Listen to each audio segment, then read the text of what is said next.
Women have been lied to for years when it comes to health, fitness, nutrition, and workouts. Today, we're setting the record straight, and I am debunking these 4 lies. So let's not waste a second, let's jump right in. Lie number 1, you can lose fat from one part of your body. I have been training clients for years and they always come to me and say, well, I just want to lose a little bit of fat from my arms and then I really just want my stomach to be flatter. And I have to hold their hand and say, it doesn't work like that. I'm so sorry, but you cannot lose weight from just one section of your body, okay? When you are in a caloric deficit, you are going to lose body fat from your entire body.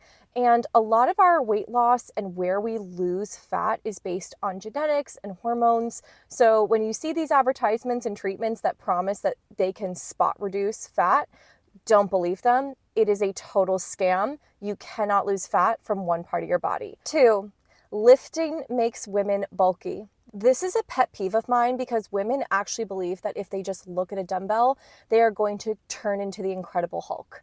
And it's literally not going to happen, okay?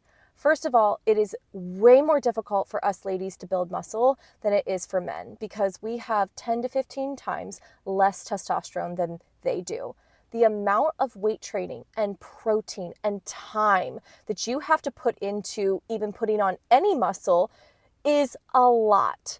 So no, you are not going to bulk up by just lifting weights and strengthening your body. Now, the only times that clients have come to me and said, I do feel a little bit bigger than I want to be and I have been lifting weights, that's typically when they've been in a little bit too much of a caloric surplus and maybe they have more body fat on top of their muscles than they want to be there. So that would be the only case where I would encourage them to monitor their calories if they want to see more muscle definition. But lifting weights, ladies, it's going to help you prevent osteoporosis. It's going to give you longevity. I believe every single woman should be lifting weights, period. End of story. Lie number 3, the more you sweat and the more sore you are, the better the workout was. I have fallen into this 1,000 times, especially when I first started working out and I first started training people. I always used to say more is more. And if people weren't in a puddle of sweat by the time the session was over, I felt like I had failed them or that I hadn't given them a really strong, hard workout. And it wasn't until years later that I really grew as a trainer and I started understanding more about body mechanics and what makes a good workout, that it dawned on me that no, it's not about how much you sweat during a workout. It's the quality of the movements. It is the progressive overload. It's did you get closer to your goals overall?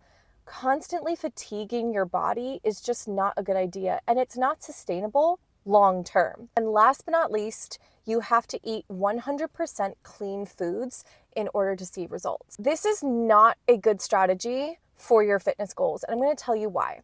When you become too obsessive over what you eat and you label foods as good and bad and you start becoming obsessive, you are 10 times more likely to binge on that food because it's all you can think about, right?